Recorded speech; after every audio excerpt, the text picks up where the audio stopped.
Boa tarde a todos, paz e graça, que o nosso Senhor Salvador seja constante no coração de cada um de vocês. Meu objetivo de gravar esse vídeo é simplesmente para responder uma pergunta que a nossa irmã Adriana ela fez no nosso grupo de estudo. Que pergunta é? Ela perguntou aonde na Bíblia tem um texto que diz que nós vamos morar no céu. É interessante que tem muita gente que tem dúvida a respeito deste assunto. Muitos acreditam que nós vamos morar no céu, outros acreditam que não. Por exemplo, o jeovismo já não acredita que nós vamos morar no céu. E nem também os judeus, né, ortodoxos, né, também não acreditam. E tem outros também, outros grupos religiosos que não acreditam, né? Mas a Bíblia, ela diz algum assunto a respeito diz, né?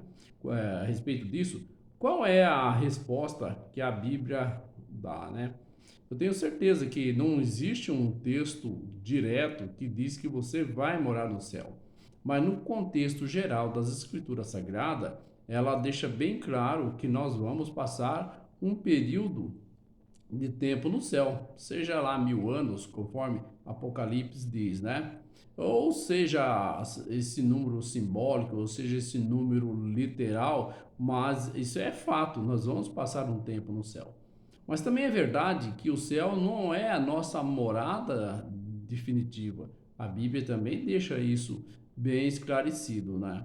Então, qual é, né? Como é que vai ser, né? O que a Bíblia então nos informa dentro do seu contexto geral sobre isso, né? Primeiro, meus irmãos, olha, como eu disse que esse é um assunto dentro de um contexto geral da palavra de Deus, nós vamos encontrar isto bem esclarecido em vários textos da Bíblia, né? Por exemplo, se você pegar João, capítulo 14, de 1 a 3, né, quando Jesus ali conforta os seus discípulos, né? O que ele diz lá no texto? Diz assim, olha, não se turbe o vosso coração, credes em Deus, credes também em mim.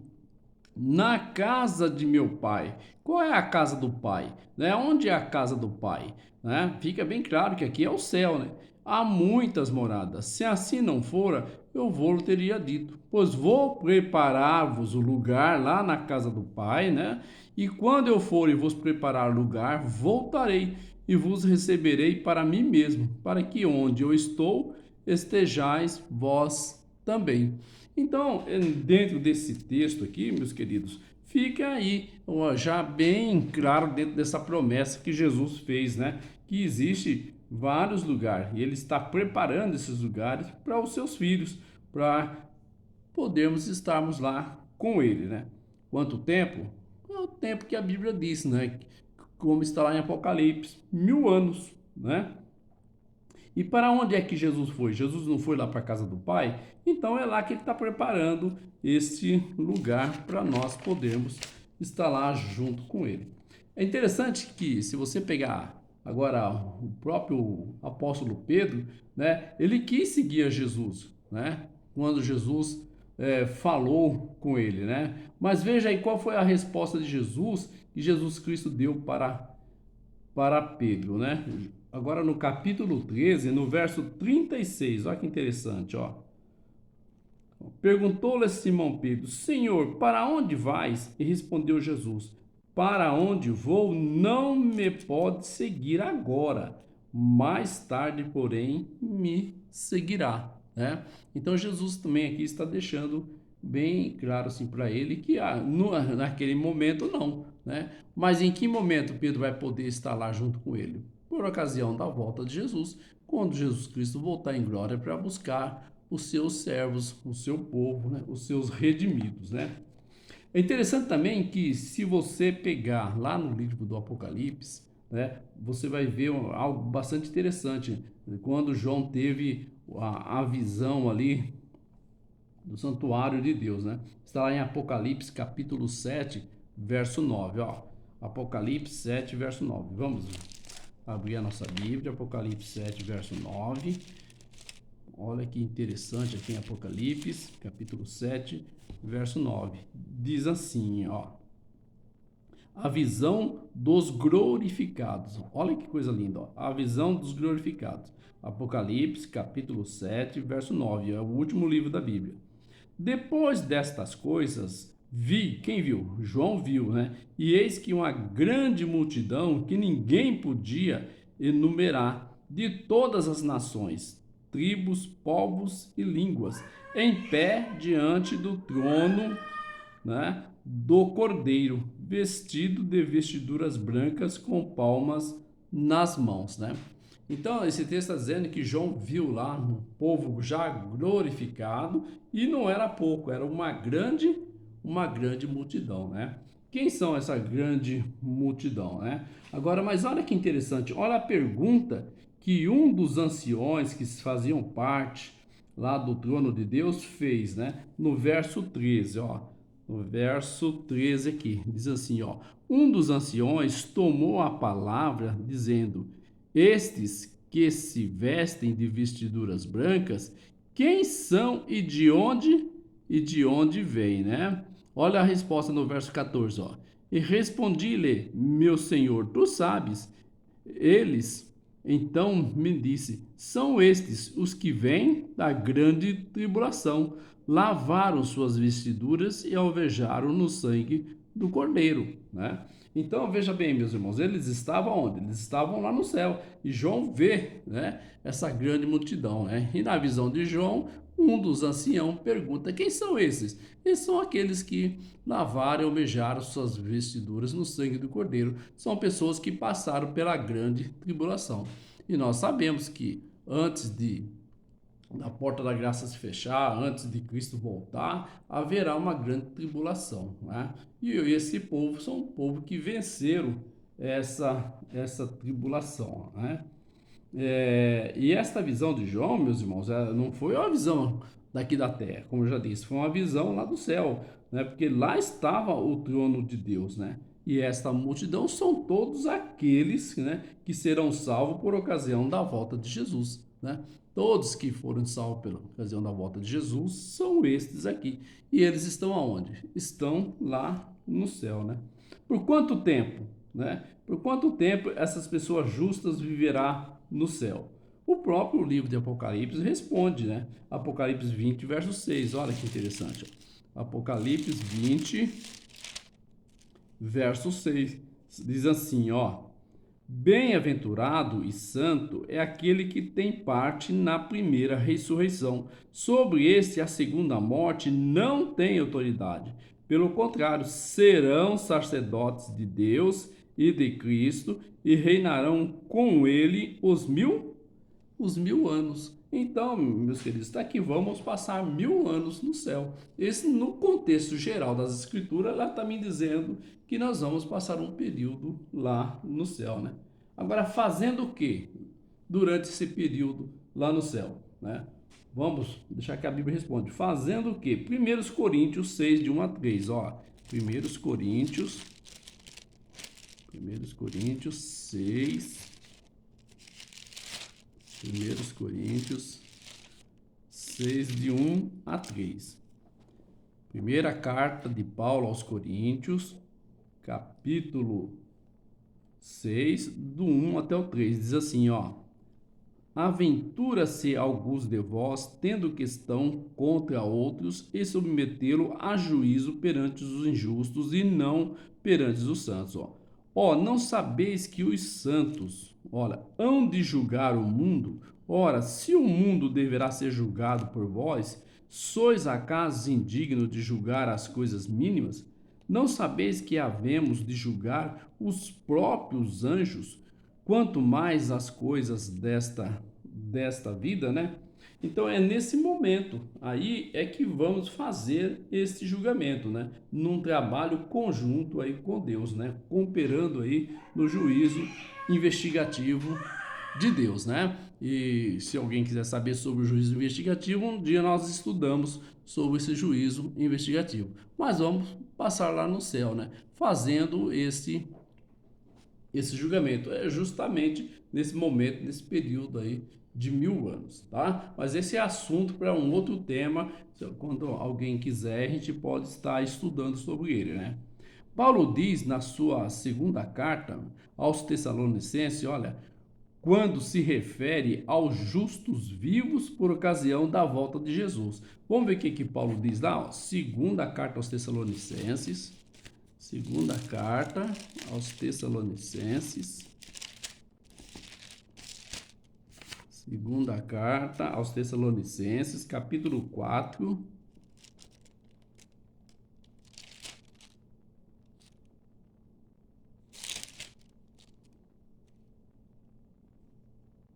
capítulo, não é segundo, não, é primeira carta aos Tessalonicenses, capítulo 4, verso 17, ó.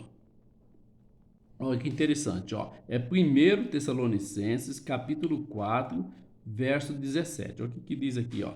Depois nós, os vivos, o que ficarmos, seremos arrebatados juntamente com ele entre nuvens para o encontro do Senhor nos ares, e assim estaremos para sempre com o Senhor. Ó, está dizendo esse texto na vinda do nosso Senhor Jesus Cristo, né? Que nós que vamos estar vivos quando Jesus Cristo voltar, nós vamos se unir com as pessoas justas que também acreditaram em Jesus Cristo, né, que estão mortas, vão ressuscitar e vamos fazer um grupo só. E esse grupo ele vai subir até as nuvens para ter um encontro com Deus, né?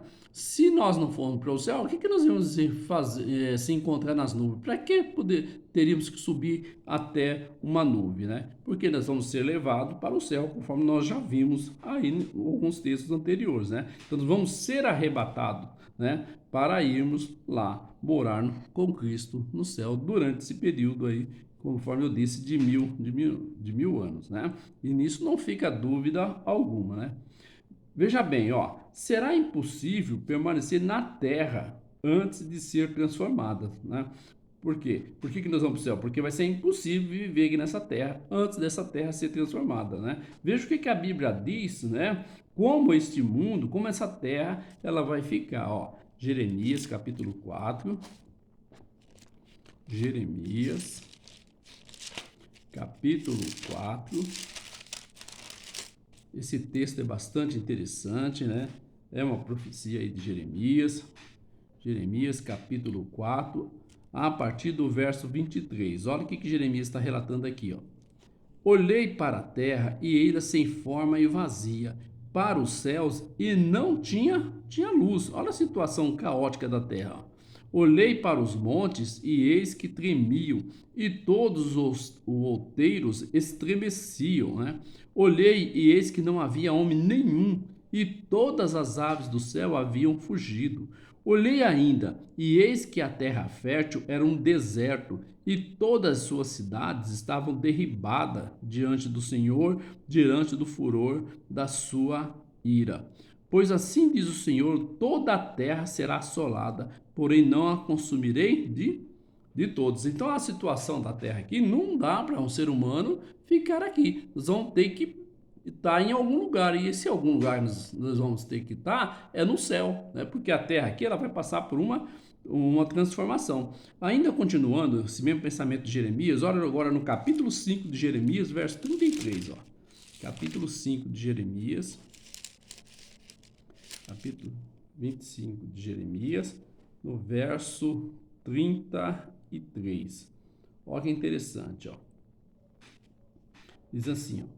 Os que o Senhor entregar à morte naquele dia, isso falando dos ímpios, né? Se estenderão de uma a outra extremidade da terra, não serão planteados, nem recolhidos, e nem sepultados, serão como esterco sobre a face da terra, né? Então tá aqui, meus irmãos, olha a situação desse mundo, por ocasião aí da volta de Jesus, né?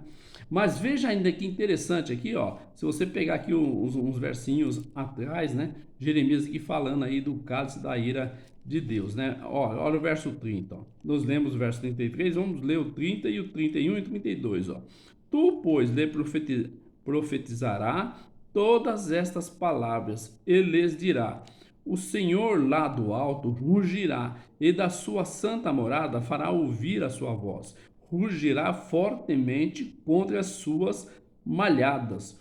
como brados contra todos os moradores da terra, como oeia dos que pisam as uvas. Chegará o estrondo até a extremidade da terra, porque o Senhor tem contenda com as nações, entrará em juízo contra toda a carne. Os perversos entregará a espada, diz o Senhor.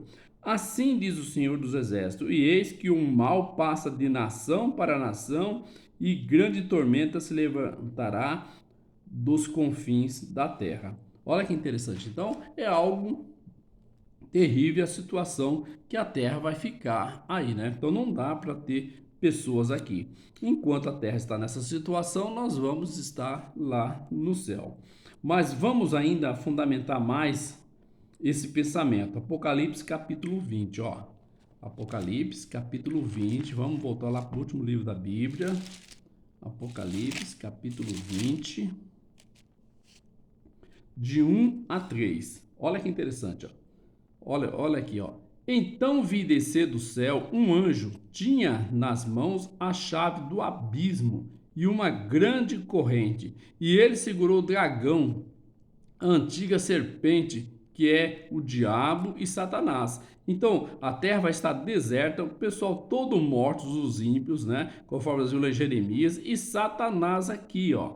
E os prendeu por 1000 anos, né? Preso numa circunstância, porque não terá ninguém nesse mundo para ele atender durante esse período, né? Para ele atentar, né? Durante esse período aí, né? E lançou-o no abismo, fechou-o e pôs selos sobre ele, para que não mais, né, enganasse as nações, até se completarem os 1000 anos. Né? Depois disso, é necessário que ele seja solto por um pouco de tempo. Né?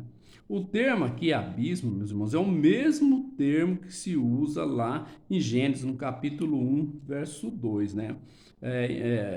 É a mesma palavra empregada. Ela se aplica se a uma terra no seu estado desolado, no seu estado deserto, caótico, escuro e desabitado. Né? Então o mundo vai ficar desse jeito, por ocasião desses períodos de 1000 anos. E nós, os salvos, estaremos lá no céu, né? A terra nessa situação só dá para concluir que os salvos não estão aqui, os salvos estão no céu, porque será impossível a gente vivermos aqui, né? Só depois de uma restauração. Agora, Apocalipse capítulo Isaías capítulo 35 de 1 a 10. Olha que interessante, ó. Isaías capítulo 35 de 1 a 10. Vamos ler? Isaías 35. Isaías é o maior profeta messiânico da Bíblia, né? 35 de 1 a 10. Olha o que ele diz, ó. Vamos ler o texto inteiro, né? O deserto e a terra se alegrarão, o ermo exultará e florescerá como o narciso. Florescerá abundantemente, jubilará de alegria, exultará, Deus-se-lhe a glória do Líbano, o esplendor do Carmelo e de Sarão. E eles verão a glória do Senhor, o esplendor do nosso Deus. Fortalecei as mãos frouxas e firmais os joelhos vacilantes. Dizei aos desalentados de coração: sedes fortes, não temais. Eis o vosso Deus, a vingança vem, a retribuição de Deus. Ele vem e vos salvará. Então se abrirão os olhos dos cegos e se desprenderão os ouvidos do surdo. Os coxos saltarão como servos e a língua do mudo cantará, pois águas arrebentarão no deserto e ribeiro no ermo. A areia esbraseada se transformará em lagos e a terra sedenta em mananciais de água, onde outrora viviam os chacais, e crescerá a erva com canas e juncos. E ali haverá bom caminho, caminho que se chamará o caminho santo.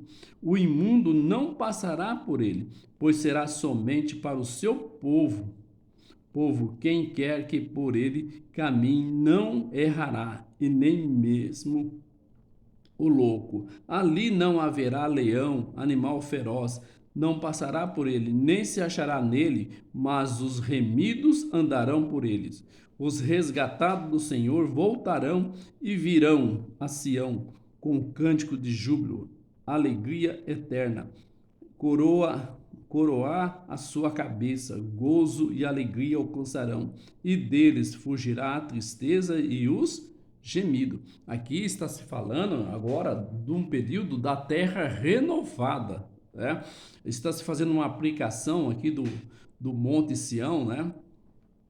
Para uma terra agora fértil, uma terra onde a felicidade ela vai se estabelecer. A gente vê que pessoas com deficiência de visão, né, de ouvido, né, não vão ter essa deficiência, vão ser todas pessoas aí perfeitas, vivendo num mundo perfeito. Essa é a restauração da terra. Aí sim nós voltaremos para cá. Ó, Isaías 65, olha que interessante, ó. Isaías 65 ainda fundamentando mais esse texto, né? Do 17 ao 25, olha aqui que diz lá, ó. Isaías 65, do 17 ao 25, ó. Pois eis que eu crio novos céus e nova terra, ó, e não haverá lembrança das coisas passadas, jamais haverá memória delas. Mas vos folgareis, exultareis perpetuamente, e no que eu crio, porque eis que crio para Jerusalém alegria e para o seu povo regozijo. Exultarei por causa de Jerusalém e me alegrarei no meu povo, e nunca mais se ouvirá nela nem voz de choro e nem de clamor. Olha que felicidade vai ser na nova terra que Deus vai preparar para os seus filhos. Ó. Não haverá mais nela crianças para viver poucos dias, nem velhos que não cumpram os seus, porque morrer aos 100 anos é morrer ainda jovem, e quem pecar só aos 100 anos será amaldiçoado. E eles edificarão casas e nelas habitarão, plantarão vinhas e comerão o seu fruto. Não edificarão para que outros habitem, não plantarão para que outros comam, porque a longevidade do meu povo será como a da árvore, e o meu eleitos desfrutarão de todas as obras das suas mãos, coisa que não acontece nesse mundo que estamos vivendo, né? Não trabalharão debalde e nem terão filhos para a calamidade, porque são a posteridade bendita do Senhor, e os seus filhos estarão com ele. E será que antes que clame, eu responderei. Estando ele ainda falando, eu os ouvirei. O lobo e o cordeiro pastarão juntos, e o leão comerá palha, como o boi, pois será a comida da serpente. Não se fará mal, nem dano algum, em todo o meu santo monte, diz o Senhor. Então veja bem, meus irmãos, essa transformação da terra, essa nova terra que Deus está prometendo, é onde vai ser o nosso lar definitivamente, né? Então nós vamos para o céu passar só por 1000 anos. É só um período lá no céu, né? Depois voltaremos para esse mundo já assim renovado, né? Transformado, né? Esse é o projeto de Deus para a raça humana. Sempre foi os sonhos de Deus ter o seu povo de uma maneira feliz, num lugar feliz. É por isso que Deus colocou Adão e Eva lá no paraíso, né? E esse mesmo paraíso que Adão e Eva perdeu, ele vai ser recuperado após a volta de Jesus, né? Então eu espero, né, que nós estejamos dentro desse sonho de Deus e que esse sonho de Deus seja também os nossos sonhos, né? Porque se nós sonharmos com essa nova terra, meus queridos, e por ela se dedicar a ganhar e a merecer, meus queridos, é o que Deus espera de cada um de nós. De que forma? Aceitando e se entregando a sua vida nas mãos de Cristo Jesus, né? Então eu espero que você tenha entendido, né, que nós vamos estar no céu, né? Por um período, né? Mas o céu não é a nossa morada definitiva. A nossa morada definitiva é aqui nesse mundo, nesse planeta aqui transformado. Até porque Deus criou esse planeta para nós e Deus vai restaurá-lo novamente, deixá-lo como fez no seu princípio, no seu início. Espero aí, minha irmã Adriana, ter respondido a sua pergunta que você fez, se nós vamos para o céu ou não. Agora, se você precisar de um texto direto, você vai para o céu, eu não tenho como te dar esse texto para você, mas dentro desse contexto geral da Bíblia eu consigo responder a sua pergunta. Deus abençoe a todos, fiquem todos com Deus, em nome de Jesus.